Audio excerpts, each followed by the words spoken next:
ते राजदंड पळवून सुद्धा त्यांना जे साध्य करता आलं नाही ते आम्ही स्थायी समिती सभापतीच्या माध्यमातून आम्ही बेकायदेशीर काम रोखण्याचं काम आम्ही स्वतः ग्राउंडवर उतरून काम केलं आहे। एसीमध्ये बसून पत्रकारांच्या समोर बोलून सोशल मीडियावर पोस्ट टाकून मोठं होत नाही।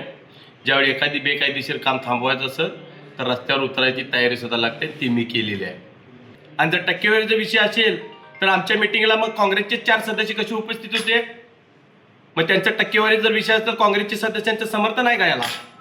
मंगेश चव्हाणांनी जरा चष्मा बदलावा आणि बघण्याचा दृष्टिकोन बदलावा। सगळ्या गोष्टीमध्ये टक्केवारी पैसा ही गोष्ट नसत्या। तर त्यांचा जर टक्केवारी पैशाचा विषय असेल तर मागच्या महासभेमध्ये राजाराम बापू बँकेचे 3 गाळे विक्रीचा व्यवसाय विषय होता, त्यावेळी तुमची भूमिका कुठे गेली होती?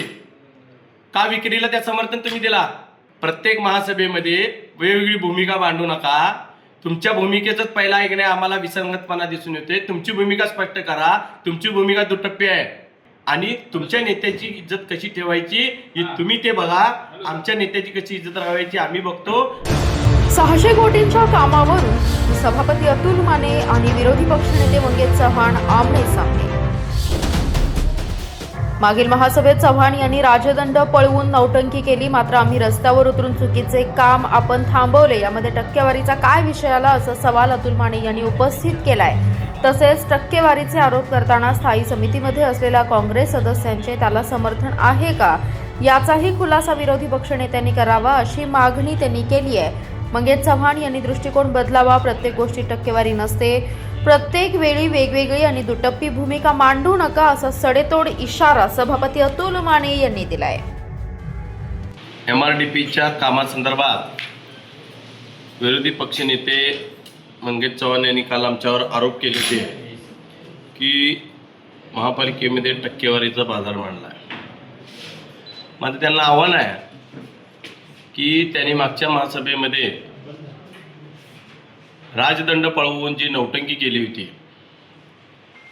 ते राजदंड पळवून सुद्धा त्यांना जे साध्य करता आलं नाही ते आम्ही स्थायी समिती सभापतीच्या माध्यमातून आम्ही बेकायदेशीर काम रोखण्याचं काम आम्ही स्वतः ग्राउंडवर उतरून काम केलं आहे। एसीमध्ये बसून पत्रकारांच्या समोर बोलून सोशल मीडियावर पोस्ट टाकून मोठं होत नाही। ज्यावेळी एखादी बेकायदेशीर काम थांबवायचं असेल तर रस्त्यावर उतरायची तयारी सुद्धा लागते, ती मी केलेली आहे। कुठला या टक्केवारीचा बाजार झाला? ज्या प्रक्रियेसाठी तुम्ही महासभेत बेंबीच्या देठापासून ओरडत होता की हे बेकायदेशीर आहे, बेकायदेशीर आहे, बेकायदेशीर आहे, मग आम्ही काय केलोय? बेकायदेशीर काम थांबवलंय। ह्याच्या टक्केवारीचा विषय कुठला आला? आणि जर टक्केवारीचा विषय असेल तर आमच्या मीटिंगला मग काँग्रेसचे 4 सदस्य कसे उपस्थित होते? मग त्यांच्या टक्केवारी जर विषय असेल तर काँग्रेसच्या सदस्यांचं समर्थन आहे का याला?